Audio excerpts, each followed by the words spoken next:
Hello, podcast listeners. We know podcasts are a great way to catch up on a program that you may have missed on KSJE, and it's provided as a free service of this radio station. But KSJE is now listener-supported, and so while you enjoy this podcast, we hope that you'll also take some time to join KSJE. Become a member today. It's quite easy to do. Just go to our website at ksje.com/support and pick the level of support that best matches your budget. Thanks again for listening. Here's your podcast.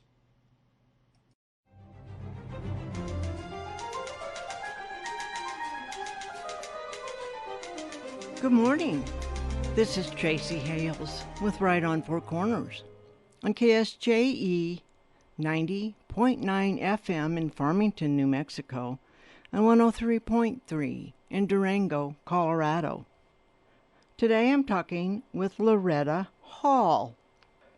Loretta's latest book is a memoir of Wally Funk, told to Loretta by Wally Funk, titled Higher, Faster, Longer, My Life in Aviation and My Quest for Space Flight, accompanied by the children's book of the same title, Higher, Faster, Longer, Wally Funk, Aviator, Extraordinaire.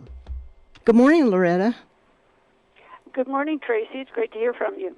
And good to talk to you, too. We've come a long way since Fargo and our great award winnings there. That was a fun conference. A little bit of an unusual place to go, but it turned out to be great fun. It really did, yes. Fargo, North Dakota. But I'm fascinated by Wally Funk and your story about her story. Well, I'm fascinated with her, too. She's one of the most amazing women I've ever met. It sounds like it in the book. She's quite the accomplished person, and determined is a good adjective for her, I guess.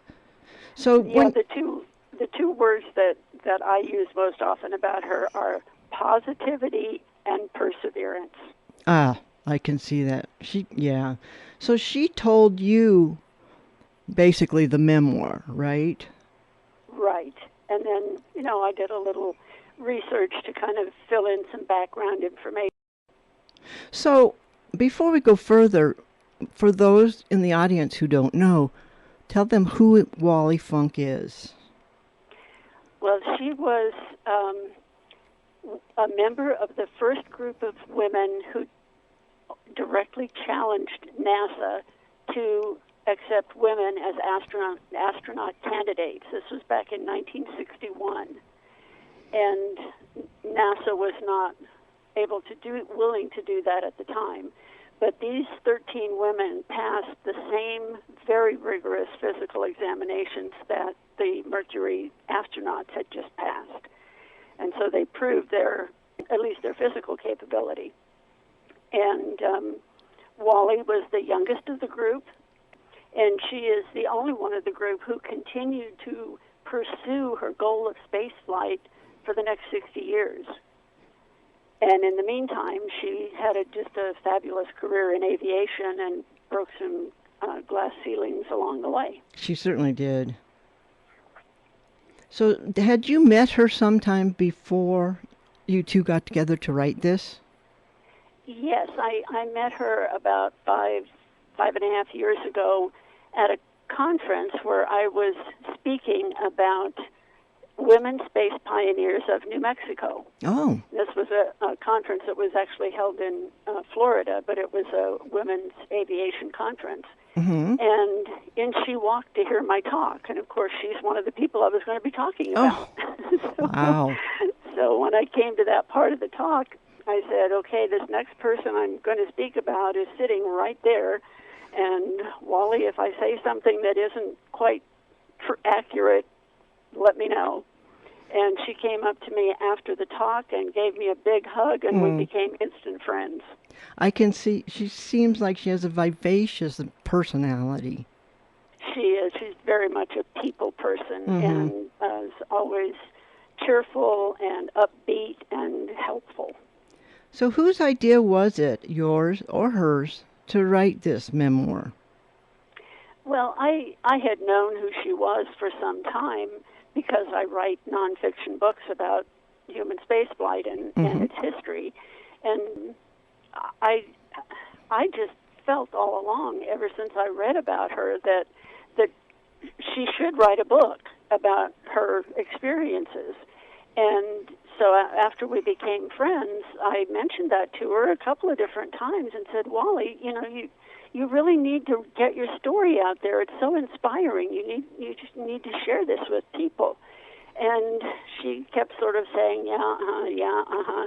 And then finally she said, well, would you help me write it? So I just jumped at that chance because I thought it was a really important story to get out there for people. It's very inspiring. I think so, too. I had not been familiar with her, so it was great to learn about her.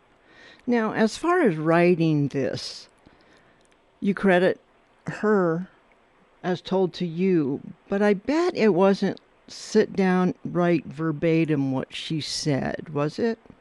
No, I spent several days interviewing her over a couple of different visits. She lives in the Fort Worth area now, so I went over a few times to see her, and we just sat and talked, and I had her tell me about different things, her recollections of different things that happened. And I knew some of the things that were going to be important in the book, mostly about her efforts to get into space. But I didn't realize until we started working on it all that she had done in other ways, in aviation and in public speaking and promoting aviation safety and all sorts of things, and some of her rather unusual and adventurous hobbies. Yes. Yes, she does have those, doesn't she? She's not one to be tied down, that's for sure. No.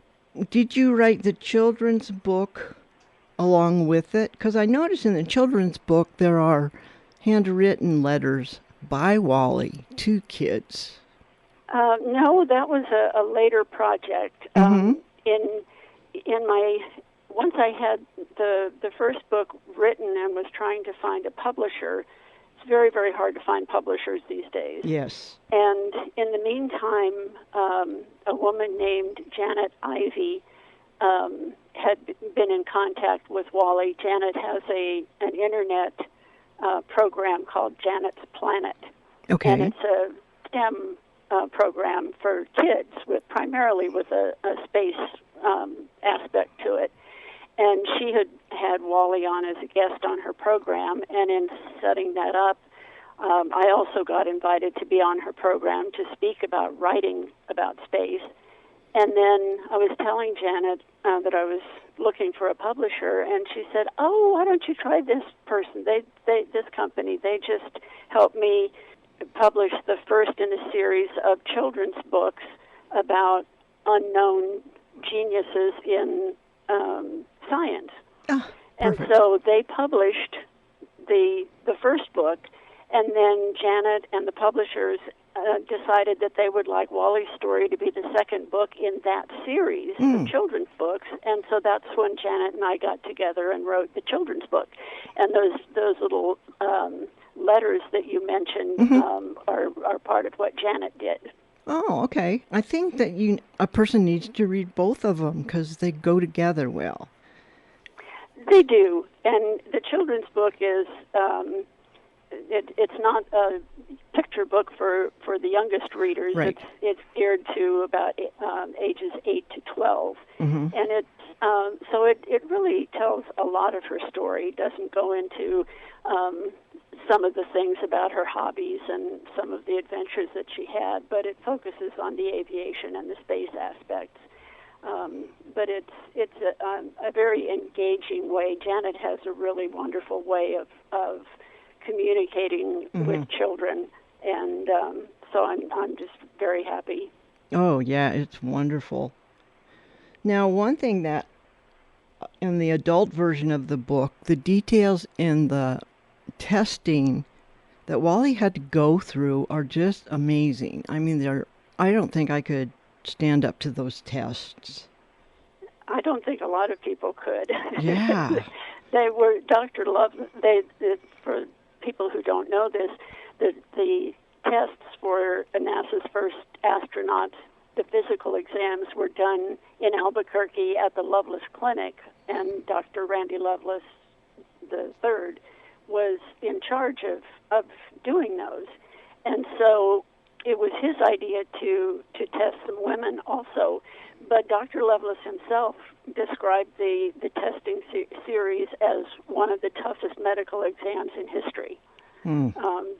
It took for the male candidates, it took 7.5 days straight, at least 11 hours a day.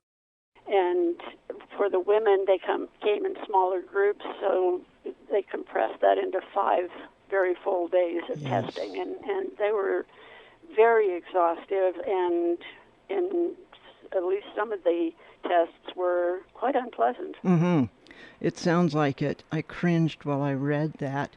And I think that it was impressive that the women were not given any leeway with the tests, and that they were considered really more, they complained less, I think it said. Yes, that's what one of the doctors at the clinic said. And he said they were told not to go easy on them, but to give them exactly the same tests that the men had. Most of them, a higher percentage of the women, if I remember correctly, passed these physical tests than the percentage of men that passed their tests. That's correct. Isn't that something? But they still wouldn't let her become an astronaut. Right. At that point, they were just not ready to deviate from their set plans, I guess, when they had only considered men. And I know that after the fact, after the book was written, and you have an addendum on your website about what happened just recently. Yes, just over a year ago.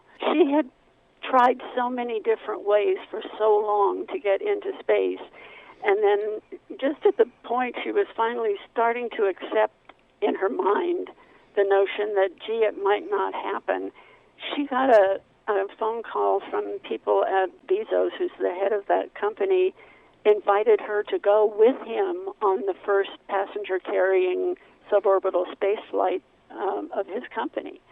And that took place on January 20th last year. Isn't that wonderful? It was just such a wonderful, wonderful recognition of her accomplishments and her support of women in space. And, in some ways it almost feels like, I don't know, something that just kind of happened to her rather than something she accomplished. But I look at it as being a recognition of what she did accomplish and how hard she pursued that goal. Right. Fabulous opportunity for her. Just a fabulous opportunity for her. I was so glad to read that and to find that she finally did fulfill that dream. Now, how long did it take you guys to put these books together? Well, the first book, of course, took longer, but it was probably a year and a half's worth of work to gather all the information and fact-check everything and figure out just how to tell the story. I really wanted it to be written in Wally's voice, so it sounds like her telling her own story. And she feels that was accomplished, so that I'm very, very pleased with that. Yeah. So, but once that, of course, went a lot more quickly, because it was sort of a matter of picking out the salient parts from the major story, rewording the telling a little bit to be for the age level, and then incorporating some of the extra elements that make the children's version a little more educational. Right. The way that came about was that, as I mentioned, it was the second book in a series of books that Janet is writing and publishing, and so we generally followed the template of the first book in the series. So they are black and white drawings in this book rather than actual photographs, and that's just because that's the way that particular series is looking. It works really well. I think it's very interesting, and the different fonts and things like that really make it an exciting book. Do you want to read a little bit from one of these for us? How about, I have a couple of passages marked here in the children's book. Oh, good. And this is going to, let me just set it up a little bit. In very recent years, to continue her, at that point, about 40-year quest to get into space. And there's an expression that I'm going to be throwing in as I read this, and I want to explain it to first, and that is her expression, throw it a fish. This is something that she picked up from the Taos Pueblo Indians when she was growing up in Taos. She had a lot of Indian friends, and they used that expression whenever something came up, roadblock to something they wanted to accomplish, but it was completely out of their control. And so they would just say, well, throw it a fish. And it didn't mean necessarily giving up on what they were trying to accomplish, but having to maybe regroup and find a different way to go about it. Right. So this excerpt says, back in the early 2000s, Interorbital System was working on a different idea for a spaceship. In 2002, they asked me to be their pilot. That sounded really exciting. Of course, I said yes. I went to California to see them test a small model of their rocket. It roared and fiery exhaust shot out. I wouldn't just be a passenger. I would actually fly the spaceship. 2 years went by and they stopped working on their rocket. I never got to fly their spaceship. I was disappointed again, but all I could do was throw it a fish. In 2004, I went to California to watch another developer test a spaceship. This company had already built one. A funny-looking airplane with two bodies hooked together by a shared wing carried the spaceship high into the sky. Then the spaceship unhooked them from the airplane, and its pilot started its rocket engine. It shot up to 62 miles above the Earth. It crossed into the edge of space. This company, Scaled Composites, actually built a private spacecraft that worked. And then, but then that didn't materialize either. And then she goes on to say, boy, oh boy, did I get the surprise of my life in July 2021. Amazon founder Jeff Bezos invited me to be his honored guest aboard his space company's New Shepard rocket and go to space. When he told me that, my chin hit the floor, and I just grabbed him and hugged him tight. I really didn't think I'd ever get to go up, especially at the age of 82. Our date for flight was going to be July 20th. How about them apples? On the 52nd anniversary of the Apollo 11 moon landing, I would get my chance to go to space. I love it. That was in finally fulfilling her dream. Absolutely. She was 82 at that time also, huh? Well, good for Bezos for that. So, yes, indeed. Yes. He was very, very nice and just treated her as the special person she is. And she is. I see that you have listed many of her accolades in the book, and you also pay a lot of particular attention and tribute to the Mercury 13. Is that it? Yes. So tell us about them. Well, these were the 13 women who passed those astronaut physical exams in 1961. They were all civilian airplane pilots, very highly accomplished pilots, and they, like the actual NASA astronauts, they were scheduled to go for some additional testing of their skills and their personalities, and but those tests ended up getting canceled, and so the other 13 women went on to have wonderful careers in aviation, but they basically said, well, that idea of space flight is not going to work. And Wally was the one who just kept going. She just had her mind made up. She was going to go to space, and if it wasn't going to be with NASA, by golly, she'd find some other way. That's right. I love it. And these Mercury 13 were actually also members of the 99. What was that group called? Well, the 99s is an organization of women pilots, and it was founded, oh my goodness, but it was probably back in the 1920s or 30s, and one of the founding members was Amelia Earhart, and they're called the 99s because that's how many members they had when they first started the organization. But it's one of the women's pilots organizations that Wally has been a member of since she became a pilot back in the 1950s, and has continued to be very active in that group. That's great. They do a lot of support for each other because aviation, especially back in the 50s and 60s, was very much a man's province, and still to a large extent is. Right.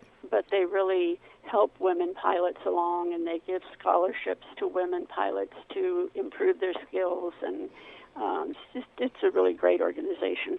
It sounds like it, and it sounds like it's a much needed one in today's times.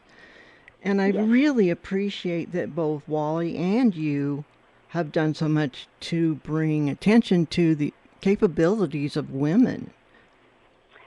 Right, and it's something that I've noticed in all of the women pilots and astronauts that I've either talked with or read about, and it's like they didn't want to be treated special, hire me because I'm a woman, but they wanted to do the same kind of jobs that the men wanted to do, and they just wanted a chance to do that. Right.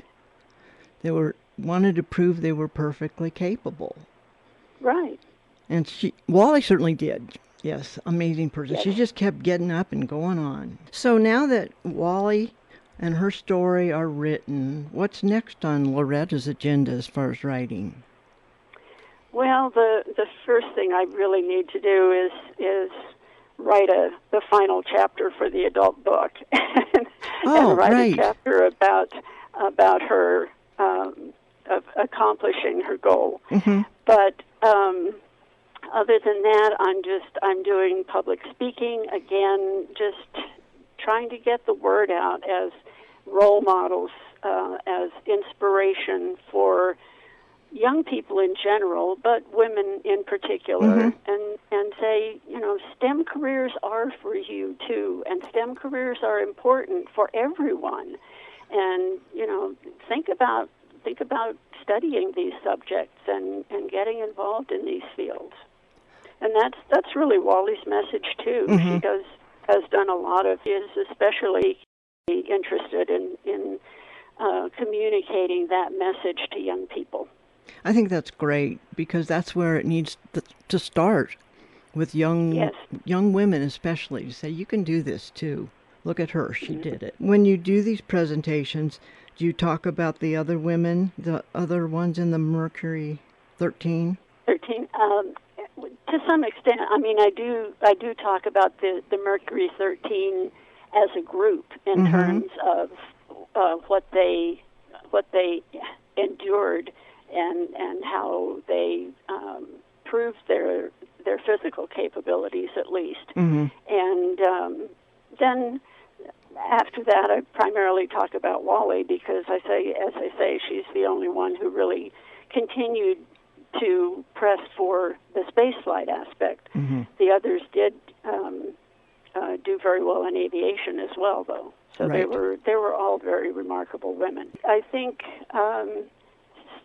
we've talked about the main messages of the book about her career in aviation, her quest for spaceflight, but I think people are also going to enjoy just learning about some of the other adventurous things that she did and world travels and hobbies, everything from showing antique cars to sharpshooting.